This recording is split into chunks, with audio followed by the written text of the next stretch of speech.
To all the members of the community, thank you for joining us and welcome to the second edition of UCC's virtual speaker series, Speaking Of.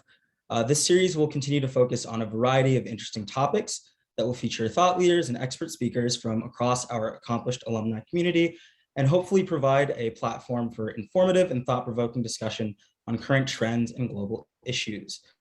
In today's event, speaking of environmental sustainability, our expert panel will share some of the biggest and most urgent environmental challenges they face today in line with their own work, and will touch on the triple planetary crisis in front of us: climate change, nature and biodiversity loss, and pollution and waste. It's incredible to see this much passion and enthusiasm and this many people in our community come together virtually to share and learn from each other in this session on this particular topic, which is of great interest to me and I'm sure a great many others. So in brief, to introduce myself, my name is Matthew Murray. I'm an UCC alum from the class of 2017. I'm currently based at the Columbia University in New York City, where I'm a researcher at the Columbia Center on Sustainable Investment. At our center, we conduct applied research and direct engagement work to support human rights and environmental sustainability around the world. I focus in particular on land-based investment in the global South. I've been inspired by academics, activists, and legal professionals throughout my journey, many of whom were teachers at UCC, where I got my start.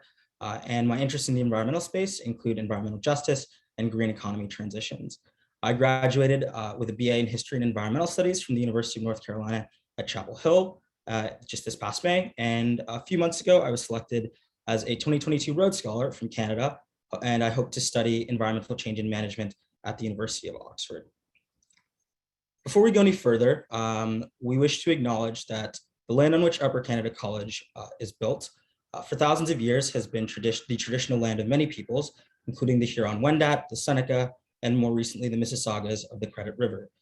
Today, this meeting place is still the home to many Indigenous peoples from across Turtle Island, and we are grateful to have the opportunity to gather and learn on this land.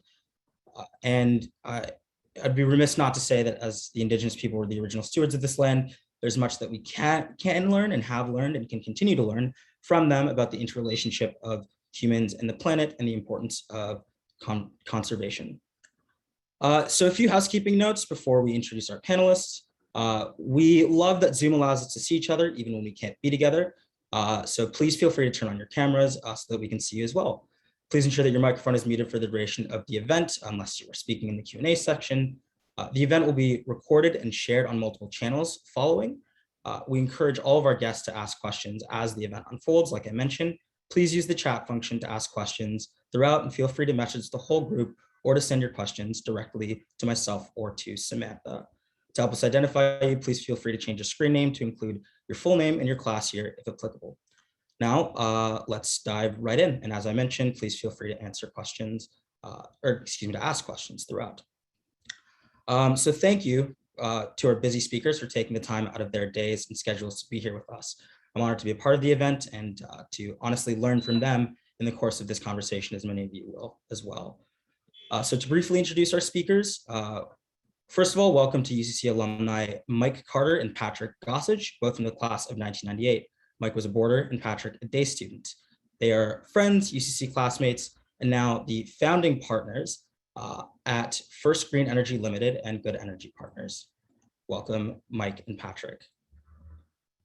Welcome also to Dan Liswood from the class of 2002, who is Senior Project Director for the Center on the Circular Economy at Closed Loop Partners, where he manages the Next Gen Consortium, a multi-year partnership of food service industry leaders coming to us live from New York City. Welcome, Dan. Welcome, Jason Van Bruggen from the class of 1991. Jason is a photographer, filmmaker, and an environmental entrepreneur who's traveled the world and worked in more than 100 countries. He's the co-founder and owner of a native tree business ecological consultancy called Wilder Climate Solutions, and co-founder and owner of a marketing and storytelling boutique. Welcome, Jason. So I'm sure you've heard enough of my voice at this point, so I want to give each of our speakers an opportunity to introduce themselves and at a little bit more length, describe their journey through the environmental space as well. So let's start off with Jason. So mute myself there. Thanks, Kamathi. Hi, everybody. I'll spare the details of my sort of earlier life and education. I'm a bit older than some of the panelists and a bit older than Kamathi, certainly. But, my recent journey and career choice is my most important one to date. It led me from a place of contemplation to direct action, which I think many of us will be sort of find ourselves, along that path in the years to come. But I personally hope to continue to radicalize as I age. For many years, like many of us, I was concerned about the climate crisis. I would donate to NGOs in the hope that those on the bleeding edge would fight the battles that I wasn't able to. A decade ago, I started a boutique strategy and creative agency, which was set up to help those on the front lines because I thought they needed help with their narratives. I wanted to apply sort of binary, bottom line, results-focused thinking to the cause that upheld my hopes for a more sustainable world. However, I soon discovered that many of the NGOs did not value this type of thinking. My naive hope that various groups would come together to collectively support the important cause of our time proved to be just that. With the exception of a notable few, many of these groups were protective of their own funding sources and fiefdoms, their spheres of influence, their science. Meanwhile, the world was burning. My first commercial client was Patagonia out of California. We spent years working with them and other great corporations. One day it dawned on me, however, that it's not enough to produce, market, sell, and ship vast amounts of clothing on a global scale while donating part of your profits to environmental causes and call it a wash. As much as they and others have deservedly been recognized as a gold standard company known for audacity and environmental principle, I thought that true leadership lay elsewhere. So I started to author my own stories. I worked in advertising campaigns for 8 months a year for big multinational brands, and then devoted the balance of my year to exploring remote and threatened places that I cared about deeply. I authored projects with top scientists, with NASA, with Inuit elders in Nunavut and other parts of northern Canada. I worked on the forefront of climate change with the people that were there sort of in the trenches every day. But at some point, flying on charters to Greenland twice a year to tell stories about climate change and glacial melt stopped making a ton of sense to me. It felt hypocritical. After working around the world for 9 to 10 months in 2019, accumulating vast numbers of air miles, this equation that I had sort of based my life on no longer made sense. It no longer added up. And of course, the pandemic hit. So I decided that I need to go all in on something and impact behavior directly rather than influence it. I wanted to move from services into products with the belief that we need to create change, not just try and encourage it in others. I wanted to provide a solution that all of us can act on. So I started a business, as Kamathi said, that focused on restoring biodiversity and ecological health through a wilderness through harvesting, propagation, and the celebration of native trees. The planting of trees and the planting of right trees in the right environments is our best chance to restore ecosystem health. And that's what I'm doing today. Thank you very much, Jason. Dan, would you please introduce yourself? Absolutely, and thanks so much for having me today. So Dan Liswood, class of 2002.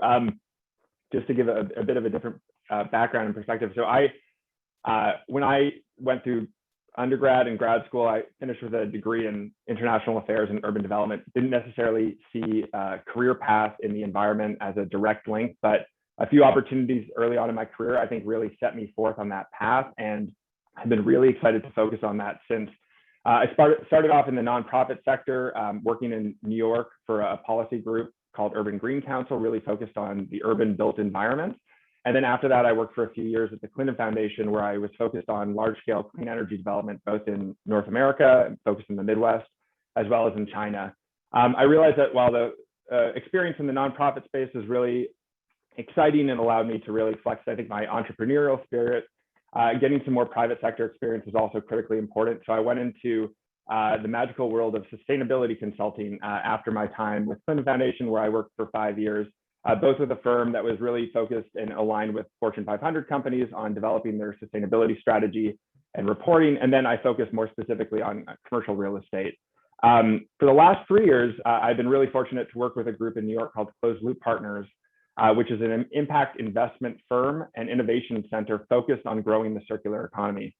Specifically, I work in our innovation center, where I lead multi-brand collaborations. And the collaboration that I lead specifically is called Next Gen Consortium, which is a pre-competitive collaboration between Starbucks, McDonald's, Closed Loop, as well as some other food service brands to address single-use packaging waste and challenges. And so we've been working on everything from innovation to infrastructure to understand the full value chain and life cycle of these products and ensure that whatever we're putting into the environment has a positive impact moving forward. So excited to speak with you all today, and yeah, look forward to sharing more. Thank you very much, Dan. Mike, can you introduce yourself? Yeah, Mike Carter here, class of 98. Super tough acts to follow with Kamathi, Jason, and Dan going ahead of me here, but feel like I've kind of gotten used to that with the UCC Old Boy Network. So I'll give my shot here. But I sort of grew up in with my father being a hydroelectric development individual, so developing projects, and that was sort of from the living room. And I think I see my brother also joining in on here too. So we both sort of grew up with that in our blood. Kind of before that was an environmental thing to do, but it certainly always had those attributes. And as time went, it became more and more so something that was very, very close, near and dear to me. I went to school kind of chasing a different path through political science and international development, but kind of found myself coming full circle back to the hydroelectric development space, seeing the opportunity for social, economic, and environmental improvements with respect to that area. Fast forward a few years later, another old boy had advised me that there was a really interesting opportunity with a company called Canadian Solar that was developing large-scale utility-grade solar projects, but also one of the world's largest solar panel manufacturers. And I saw an opportunity where I could affect change, and also saw the writing on the wall as cost curves on solar were becoming more and more competitive. And I had approached the renewable industry from a cost competitiveness first. That was sort of my hang up and held me back from joining the solar industry sooner. So spent about 5 years in that space. And over time, I found myself chasing more meaningful, more, I guess, personally impactful, and quite frankly, going back to a entrepreneurial approach to doing business. In a couple of years ago, spun out to do consulting, reestablishing my consulting practice. Within a couple of weeks, I'd been chatting with Pat, re-engaged with Pat. We met up and formed our Good Energy Partnership, which essentially was combining our networks and tackling impactful ventures that we could help accelerate through the various experiences and networks and opportunity, or I guess, yeah, just that, essentially that. And so what we've been doing subsequent is working with a number of different companies, but also through our Good Energy Partners brand, trying to accelerate the residential transition, which we feel is a sort of a leading edge effort that needs to get done, both supporting community efforts as well as some of the federal mandates and objectives that we feel are big gaps in terms of how we can actually address what we aim to address. So thank you. Thank you very much, Mike. And last but not least, Patrick, can you please introduce yourself? Yes. Hi, everyone. Patrick Gossage, class of 98. So in terms of my environmental journey, I think it was obvious to me, and actually UCC and a number of geography teachers instilled and taught me some environmental lessons that where it became pretty obvious to me that this was the career path that I wanted to embark on. It wasn't obvious what that path would look like, but the fact that humans are the only species that can be stewards of this earth. Animals and plants don't have voices for themselves. That passion was instilled at an early age at UCC, and was translated into me undertaking an environmental studies degree at Queen's, and then in the early 2000s started my career out at that time for a company called Environmental Systems Research Institute, which was really focused on digital solutions, digital mapping, and it was a good career start. It gave me some nice breadth of experience in a number of different verticals, exposure to things like renewable energy, which would later become my real passion. But it also cemented for me that I didn't want to work in a big corporate. That it cemented for me that being an entrepreneur was where I wanted to be, and following in my father's footsteps, like Mike. I decided at that point in time I needed to do a business degree if I was going to become an entrepreneur. Ended up in South Africa at the University of Cape Town. And while I was conducting that degree, realized that there was a real energy crisis in that country and still continues to this day. And where there's crisis, there's opportunity. Once I completed my degree, I started a energy solutions company focused on the built environment. So looking for solutions for commercial property owners and industrial property owners to improve their energy efficiency and get cost savings to combat radically increasing price of electricity, and also focus a lot on renewable energy, so rooftop solar solutions as well. I ran that business from about 2012 to middle of 2018. Decided it was time to come back to the Great White North and be a little bit closer to family and friends.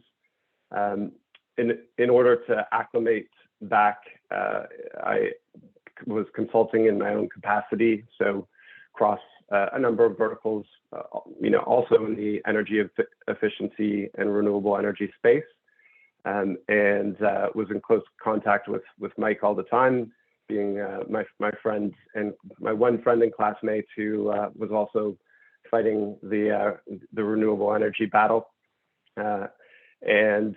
So once there was an opportunity, as Mike mentioned, we quickly locked arms, joined forces under the banner of First Green Energy, which is our consulting business focused on the energy transition, supporting new technologies, helping with government relations, financing, all those type of activities to accelerate the energy transition. And we've also founded Good Energy Partners, which is focused, as Mike mentioned, on residential homeowners, and again, assisting to accelerate the energy transition, but at a residential home level. Thank you all for sharing your stories with us. And thank you, Patrick, for reminding us that where there is crisis, there is opportunity. That is incredibly important to remember when talking about something as all-encompassing and seemingly difficult as environmental stewardship and transitions. So we've got a question in the chat already, which is lovely, and I encourage you all to send more. However, I want to start big and just offer this one to the field to hear from our diversity of perspectives. So open to any of the panelists. In your opinion, what are 1 to 2 of the biggest and most urgent environmental challenges that we face as a global community?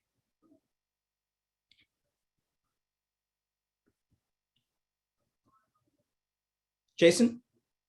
Yeah, I don't think I'm telling anyone something they don't already know, but obviously, climate change and biodiversity loss to me are the most pressing things that we can address through human behavior, and that we all need to act upon now in order to get ourselves not back to a point where we were, say, 50 years ago, but to a point that we can imagine ourselves moving forward as a viable species for the next few hundred years without things like massive migration of humans and obviously shrinking habitat and all these things. We're sort of at the edge of this precipice on those two fronts that in a way that requires urgent action starting today.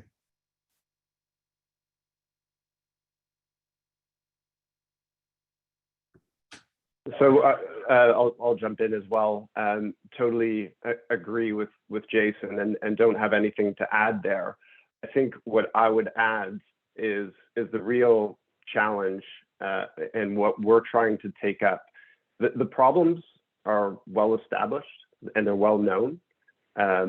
The real challenge that we're finding is how do we accelerate the uptake of known solutions to combat these problems? How do we get that behavior? It's really coming down to behavior change on a global scale and getting global coordination. And this environmental problem it's the greatest challenge of all of our collective generations, and it really is a study in how do you get human psyches, how do you change the motivation, the incentives, so that we can get that, accelerate that change en masse. That for me is the crux of what the challenge that we're facing. Maybe just to highlight, to highlight again what Pat's comment. I think our issue with growth and consumption, and how do we again make that ease of transition without affecting what we expect to be, lifestyle. And this is, I think it's our point is, we're not saving the world putting solar panels on people's roofs, but it gets them activated and aware of energy consumption.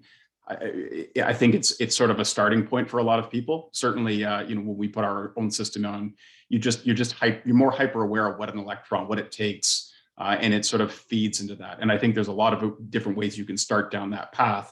Planting trees, getting familiar with, those are other ways to get involved. But starting somewhere, getting on here. But consumption growth, and I know Dan has been working on trying to, circular economy matters. Like, those are the things that, how do we degrowth comfortably? Otherwise, it's really tough to get people to move. Yeah, and I would just jump in to second everything that everyone said. I think there's no shortage of challenges that we have to face today. I think it's another one, just to sort of deepen on the circular side of things. Our economy is very linear, where it's extraction focused to waste. In essence, it's like you take it out of the earth, you use it, and you throw it away.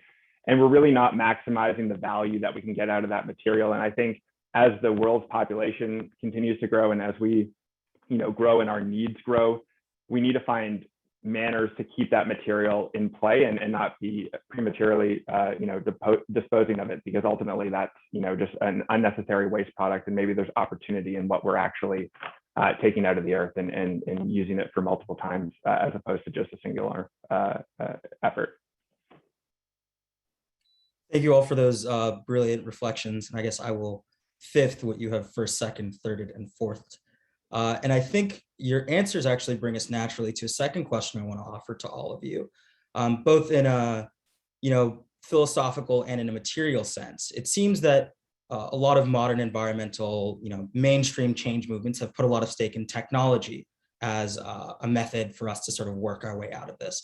So I want to ask you all what you think the value and the limitation of new technologies like photovoltaics and battery technology. What is the value and limitation of those things for helping us move towards more sustainable futures?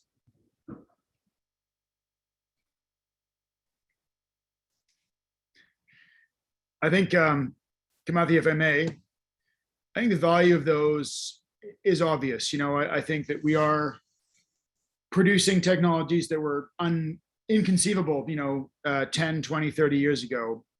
And I think others can speak that candidly, sort of, in a more expert way than I can. However, I will add this. I think there's an arrogance to imagine that we can engineer our way out of climate change. There's a hubris to it that I think, we're not ready for, because as Pat said, I think, behavioral change is most important. And to rely on something that's going to be invented in the future, or is, sort of has been blueprinted or drawn up or described as the sort of, the way forward, I think is unrealistic. And I think, we need, it's also easy, it's convenient, because we imagine that someone else is solving our behavioral problems. And it creates a lack of accountability. So I think, that's the downside. I think the upsides are myriad, and then perhaps someone else can comment on what they are, because I'm not an expert on that. I can take a stab at it. I mean, I think it's the behavioral matter is my involvement in solar and energy storage and as well as hydro. These are tools to I guess address the current structure and the current culture and consumption culture that we've got, and trying to provide tools for moderate improvement. I do believe that, awareness comes in many different forms, and I think that is one way in which that can help. I think there's some really interesting technologies coming about specifically around solar. I think cost has changed everything. The supply chain driving down costs of solar and energy storage technologies really does afford some really neat ways in which we can do grid planning, again, under our immediate construct, looking at, greening utilities. There's better ways that we can do that with, modern ways to adjust our usage or time of usage at all levels. But the bigger problem is, like, the grander issue is we just want too much and we expect too much, and I don't know what the simple answer is, because I'm sitting in a home right now, enjoying the fruits. And I think for me, I go back to being a hypocritical environmentalist, and I say that it gives me comfort to be able to tackle things rather than defining myself as an environmentalist. I think it gives me an opportunity to be a little bit more open and also have open dialogues with other people that maybe, for whatever reason, there's belief, but there's also like fear of if you start to undertake things, what are you going to lose from your accept? And so I think that's now I've gone off the question, but there's my 2.2 cents.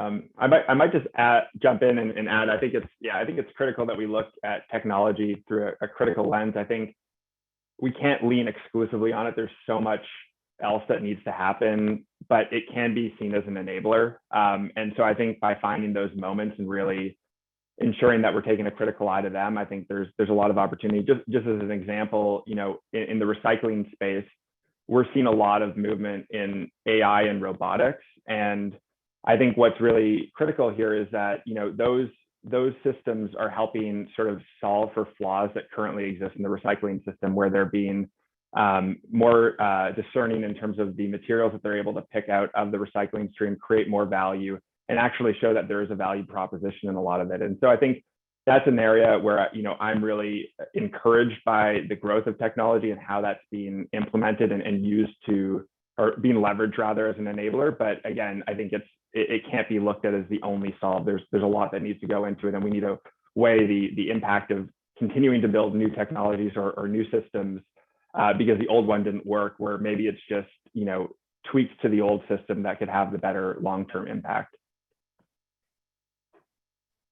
Yeah, I think we also say that from the, sort of uniquely privileged position of being where we are in Canada, and, presumably with most people on this call have, successful careers and families and comfortable lives. I think that technological adoption is very skewed by, class and gender and geography and all of these things. So I think that, there are many people in the world who can't contemplate a technological solution because they don't have access to, basic human needs in the way that we do. So I think it's there's a bit of an arrogance, further arrogance to it from that perspective. Obviously, again, not denying its importance and its role in, engineering our way out of this crisis. So.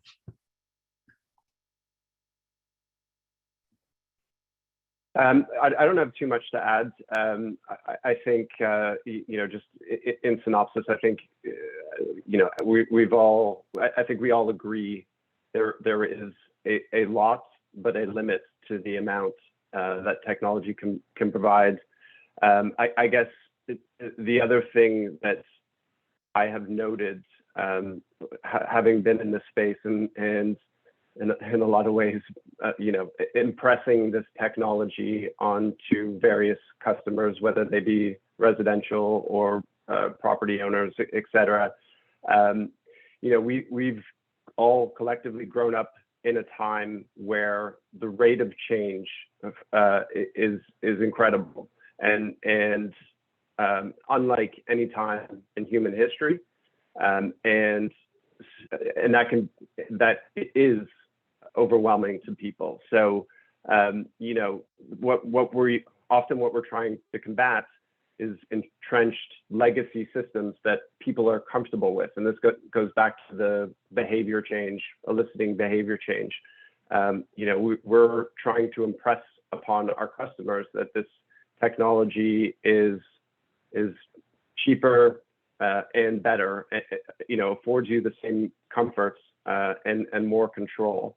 But even if the technology is better in all facets, it's still difficult to elicit that behavior change because you're fighting against legacy systems that people are comfortable with, and it takes time for people to move.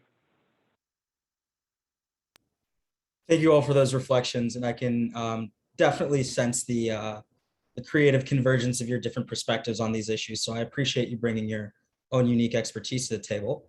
I want to bring in some individualized questions so we can tease out some more of that expertise. But before that, there's some really wonderful group questions from the chat, which I want to pull out one in particular from Adam Sagoli. Apologies if I'm pronouncing your name incorrectly. But Adam asks, it seems that all of us have chosen to work for the environment through the private sector.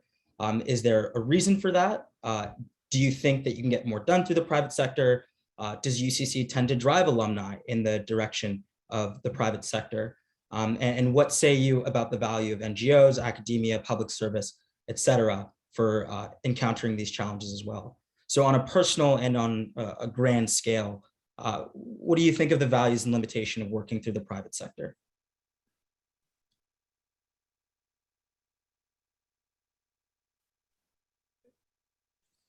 Maybe I'll just jump on here.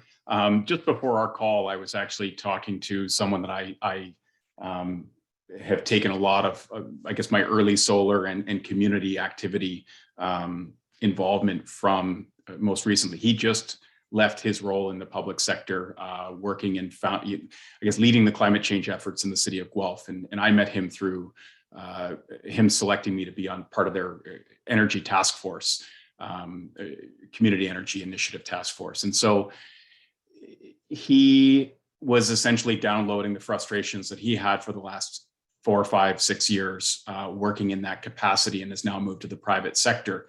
That being said, where I've been able to, I guess, successfully to some extent, keep a toe in the public side is being able to be actively involved in some of these committees and groups that are, I would say, more on the public side, and you know, coming into these groups and saying, look, I am conflicted.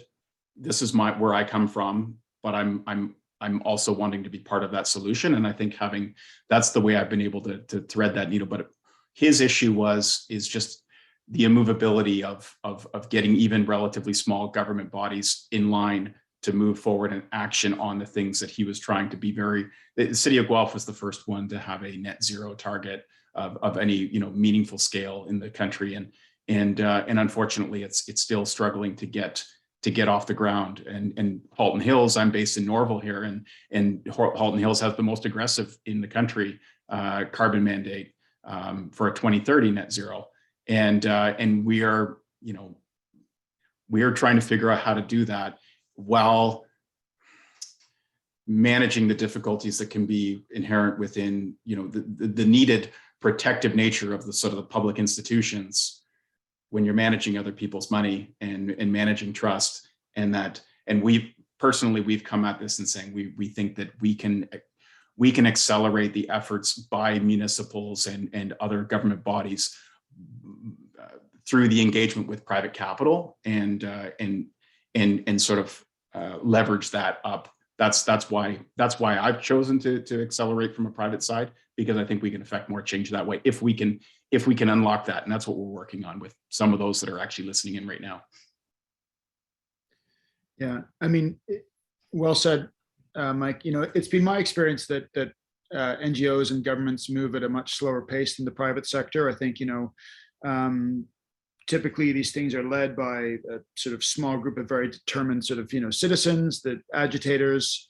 And then, I find if corporations adopt sort of behavioral change, it becomes sort of more widespread and becomes a sort of policy matter more quickly than the other way around. I think speaking for myself, I think one of the objectives of my new business is to prove that doing things the right way can be profitable, because I think, we're not going to undermine the capitalist economy and people's need to make money, but I think we need to prove that companies that are focused on a triple bottom line can achieve success at the same time as achieving environmental results and changing behavior. The question about UCC intending to drive alumni in that direction in general, I think is valid and is probably true. I can't sort of speak to the subconscious role that has played in my sort of, series of career choices, but it's an interesting point. And I think that ultimately governments, of course, have a very prominent role in this. This needs to become a matter that is enshrined in policy and enforced at that level, but I just don't think it is led at that level in many cases. Sorry, go ahead, Dan. No, you can go for it. So just chiming in a little bit, I think I can certainly speak for Mike and Jason and myself. I've just met Dan since we've been on this panel together, but we all also volunteer a considerable amount of our time in NGO capacities. So I think there is a role for not-for-profits, certainly, and charitable organizations that we all believe.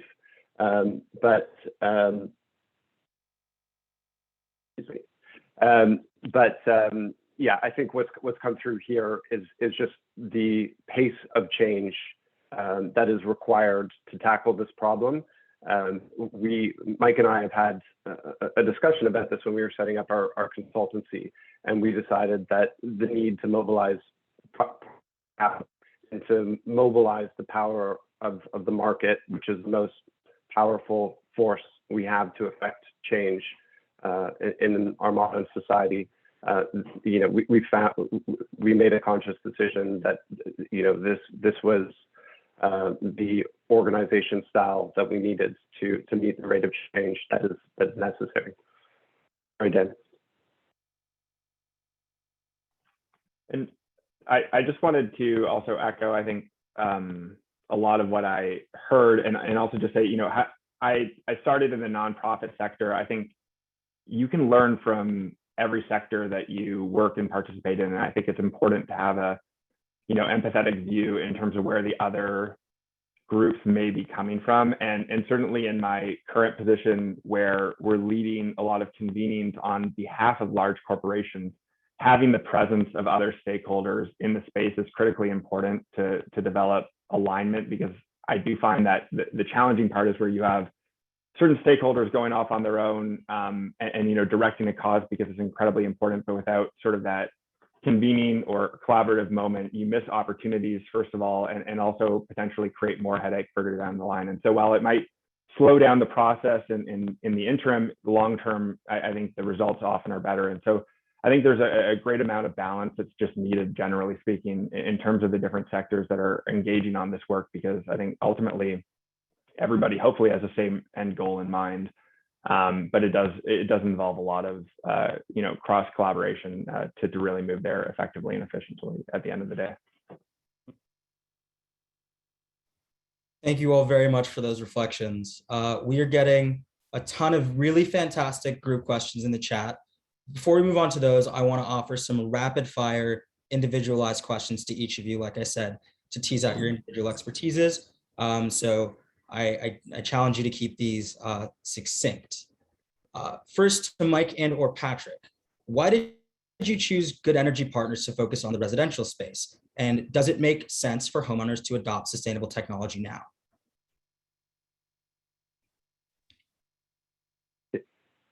Yeah, so I'll jump in. I mean, Mike, you can fill in anything I missed.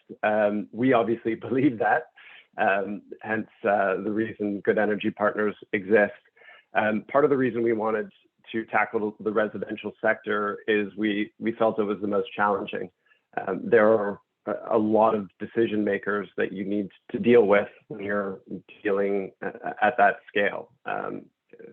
So that was part of it.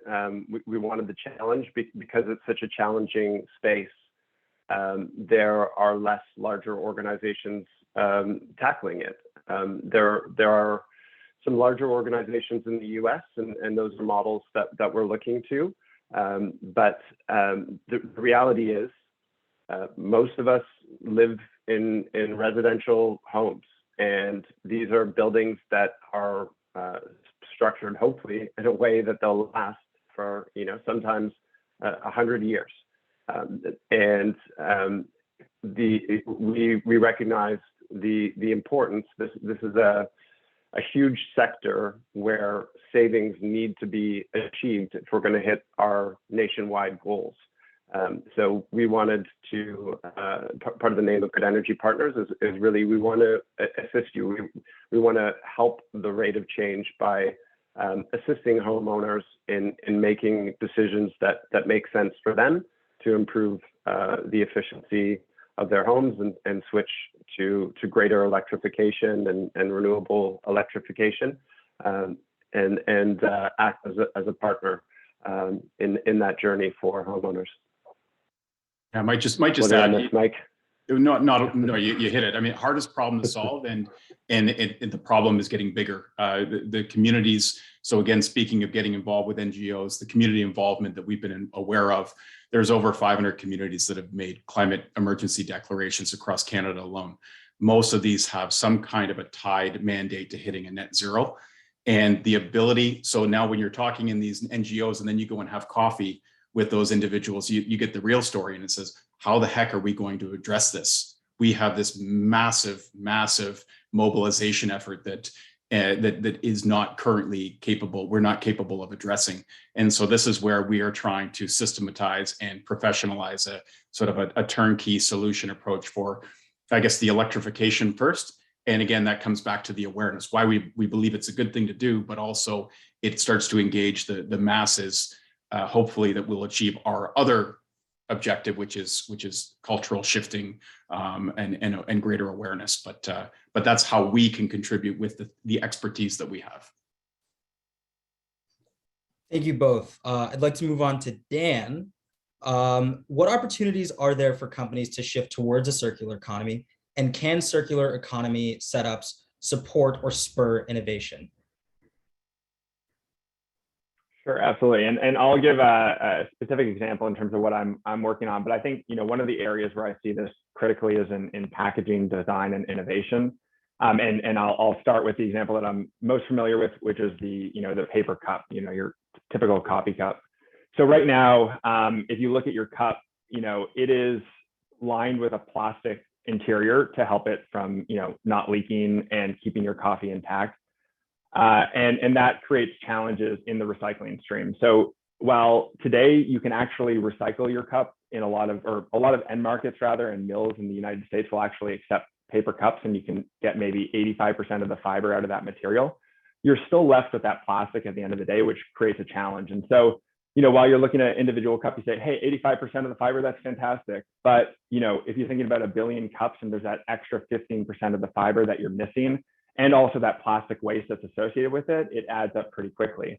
And so what we've been focusing on is looking at how to make those cups more recyclable, more compostable, or looking at different models altogether and making them reusable and keeping them in play. But sticking to the sort of single-use scenario, what we're looking at right now is innovations to the liner that helps increase the fiber yield to, let's say, closer to 100%. Maybe has compostable properties so that you would have multiple options for disposal at end of life. And then I think critically important is that the cup is just one product or one piece of packaging. And what you're seeing is that the innovations learned in these sort of iconic formats can then be transferred to other packaging. You're seeing a lot of producers moving to fiber. I don't know if that's a good thing or a bad thing necessarily in terms of shifting their sort of single-use packaging from a plastic base to a fiber base, but some of these sort of enabling properties like liners that help keep the product in play by making it out of a material that maybe has a better end option could really improve the circularity of the material and really provide opportunities both for that specific material type as well as implications for others as well. So I think that's where you're seeing a lot of growth and excitement, and it's certainly something that I'm thrilled to be a part of. Thank you, Dan. And Jason, you are a storyteller, so I want to give you the opportunity to tell us a story. How do we as humans disconnect ourselves from nature, and how can we reestablish that connection? Thanks, Matthew. Yeah, I'm not a verbal storyteller, but I'll do my best. I mean, I think, it is essential for us to reconnect with nature. I think in order to protect something, we have to know it and love it. We need to care about it in order to value it and stand up for it. I think for many years, for many generations, we've sort of taken nature for granted, seen it through the lens of extraction or resource provision, as opposed to cultural and even economic sort of health, diversity, and interaction.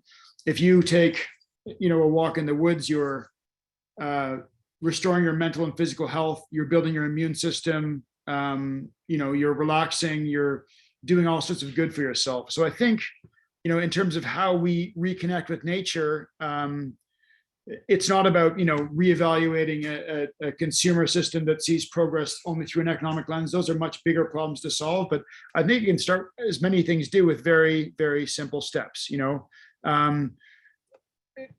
like go for a walk and get outside, backyard, front yard, urban ravine, lake, farm outside the city. Use your senses to experience what is around you and develop an awareness and gratitude for it. I would then ask yourself how it makes you feel, and I'm pretty sure you'll be filled with wonder at this point. At that juncture, I congratulate you. You just reconnect with nature. I think another thing to do would be to look into the eyes of a younger person, think about the natural world they will inherit. As a father, much of my sort of personal these business decisions were really galvanized by a deep concern for the well-being of my children and their peers and the world we leave them. So I think there's lots of opportunities for us to sort of reconnect with that part of ourselves, which I believe is inherent, is lies within our DNA, but has been sort of dormant, especially for those that live in urban environments, and many people sort of transition through their work day, their commute, all these things without ever having any direct sort of points of contact with the natural world. And that's a very easy thing and a very small thing to course correct on. I think it's a very powerful thing to galvanize sort of radical change in thinking and reimagine the world around us.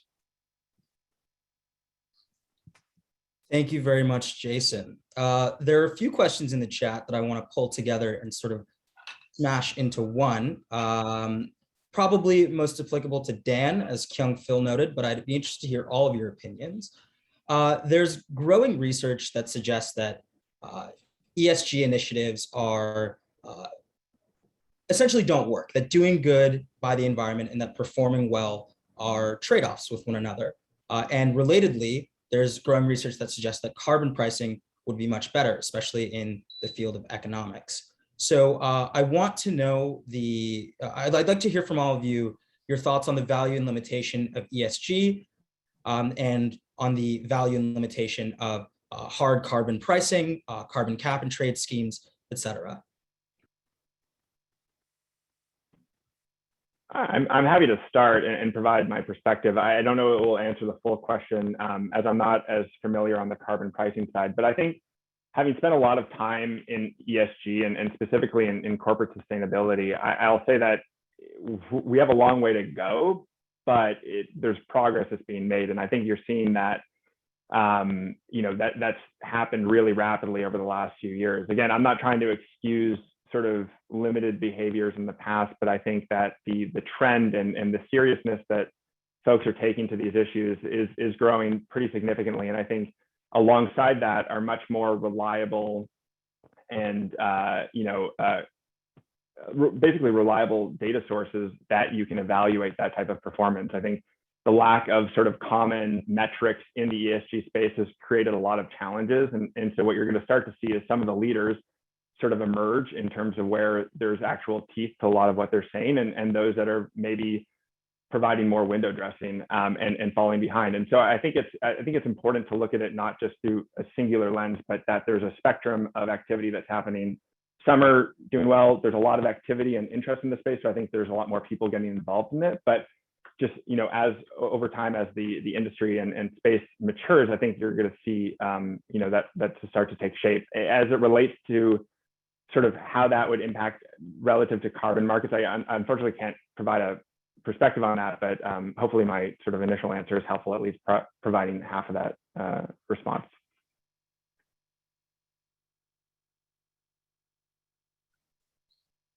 Yeah, Dan, you know much more than I do, and I'll keep my response brief because it's it's not terribly well informed. But I think, my observation around ESG initiatives is that there doesn't seem to be any sort of regulatory, compliance or measurement or transparency around them. So people can claim to be doing all sorts of things. And I think if we were to impose more rigorous testing and process and evaluation around those standards, then those claims would be, validated by an external third-party source, much like the ingredients in food packaging is now, very clear requirement when you purchase an item of food in the grocery store.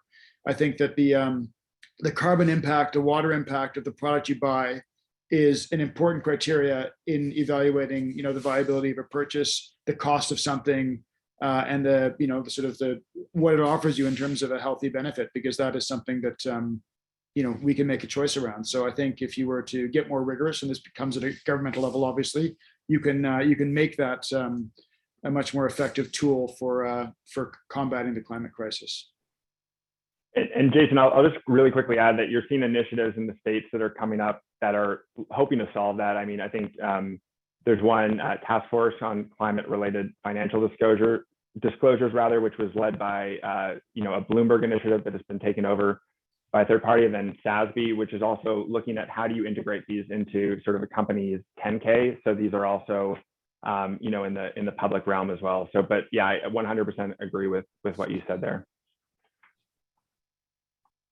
Maybe just reiterate that, confirm that, or at least our observation, since we were helping some groups that were doing ESG related works, and you're definitely seeing this rapid development to try to validate what that really entails, and having these interesting conversations about what goes into an ESG portfolio versus maybe what would be in an ESG portfolio nowadays, how things are changing pretty rapidly. And I think that on the measuring, like scope 1, scope 2, scope 3 emissions, all of that stuff that is still a little bit above my head, but understanding more further what the life cycle carbon intensity of those particular products, just because it's packaged in Quebec with a clean electricity source doesn't mean that the raw materials that went into that, and that applies with solar and storage and all of the other technologies. The more and more we can get a level, a reasonable discussion around all of the different options, I think it's really helpful, so we can have realistic conversations.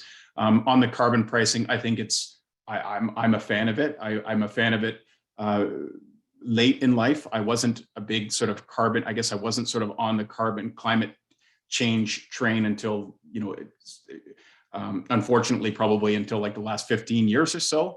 But I was always against the polluting at no cost. I don't think when running hydroelectric plants, if I was dumping something into the river, we would be taken away in chains. You can't, when you're running a gas plant, you're emitting something, you're consuming oxygen and you're emitting something else. I think it's fair to pay a price on pollution, and that's how I've come to it. And I think the carrot and stick approach with carbon pricing is a very effective way to discourage use of carbon. And then, ideally this remains that tax becomes redeployed directly to paying those companies that are currently suffering the difficulties of transitioning, to help them transition and help people that can't afford the cost of the transition as well within societies that can do that. So I'm a big supporter of that. Thank you. I'll chime in. I'll just chime in very, very quickly. I know we're running short on time, but also a big believer that if we're going to create this behavior change, and that seems to be the theme of what I've been saying in this talk today, there needs to be carrots and sticks. There need to be incentive structures and punitive measures for people undertaking what we consider to be bad measures. And that's the only way we're going to get the change. So I'm in favor. I know there's a lot of noise being made about ESG and big pronouncements that aren't necessarily easy to validate, but it's a start. It's nice to hear the Larry Finks of the world, the head of the largest asset manager, making these pronouncements, starting to link compensation, employee compensation, to sustainability goals. And yeah, like Mike, I'm certainly in favor of carbon pricing as a means to price in pollution. If you're going to pollute, you need to pay, and that's going to change the calculus of these companies. Thank you very much to all four of you, and conscious of time as well, I'd like to offer one last very rapid fire question that touches on something we've seen in the chat and something that all of you have talked about as well. Behavior change. What are a few things that everyday people like those in this call, can do to change their behavior to make it more commensurate with sustainable futures? In a couple of sentences, what can we do as people?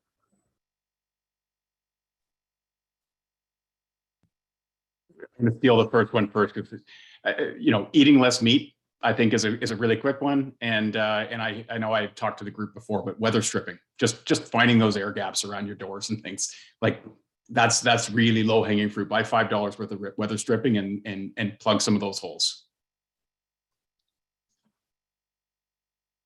Yeah, I mean, so many obvious ones. I would say, like, plant a good tree in a good space. Like that's my mission. So fairly self-focused response, but I think we all understand, driving less, flying less, eating less meat. These are all things that are easy enough to sort of start to do in greater moderation, especially the food piece, which is, we have a really carbon intensive diet as a country, as a continent, and that could make a huge difference with little impact to our sort of, comfort or sort of sense of self or, recreational aspirations. All my 2 cents will be support local. I think it's important from an environmental standpoint, but also just given we've just gone through a pandemic, and I must say this is the first call I've been on in a long time where no one said the word COVID. So I just broke that that we've just been through a pandemic, and I think it's very important to support local business as well from an economic standpoint as well as an environmental standpoint. I'll just really quickly add two things, just not that they have the biggest impact, but I think that are easy enough to do. Bring your reusable mug as much as possible. First few weeks might be tough, but by week 3, it'll be really easy. And also remember that souvenir mug that you get at an event, that is not a reusable cup unless you actually reuse it. So also thinking about the material choices and the purchasing choices you make, I think have an impact, small, but again, across the population are huge. I see Gordon Hill's comment here, which is, totally valuable, which is like, birth control. There's too many of us, right? So stop having all these kids, and that applies to all of us globally. But that would be that would see a sea change in carbon output. Or sorry, Alex, if you're gonna have a kid, plant a tree for him. That's what I'm all about. Thank you very much, Jason, for bringing us right back down to ground level. With that, and with 1 minute remaining on the clock, we do have to wrap up the formal session. I do invite anybody who would like to stay on for a few more minutes. Several of the panelists have agreed to linger around. However, thank you all for attending, and thank you to our wonderful panelists for bringing their individual perspectives to this issue. Environmental sustainability is such a future-oriented abstraction to so many people, and it's lovely to see passion and interest and grounding it in the real experiences that we've had as community members. So thank you to everybody for your participation on behalf of the college and the advancement team. Sincere thanks to you, Mike, Patrick, Dan, and Jason, once again. It's great to see so many alumni, parents, and colleagues and students sign on today. The series is all about community connections and diverse perspectives. It's all about innovation and learning. So we thank you for cross-pollinating your ideas and interests with us here today. So next week, the UCC alumni will be speaking about Canadian diplomacy and global affairs with 4 of our own alumni working around the world. And the following week in the same series, we'll have an opportunity to learn about dynamic communications with UCC alum Trevor Curry from the class of 1989, who's the author of Move the Room, a book about communicating and presenting with approaches you can apply instantly to elevate and amplify your message. So please keep your eyes on your emails and message boards for registration links and reminders. So thank you everybody for attending. Please stick around if you feel so inclined, and we hope to see you next time.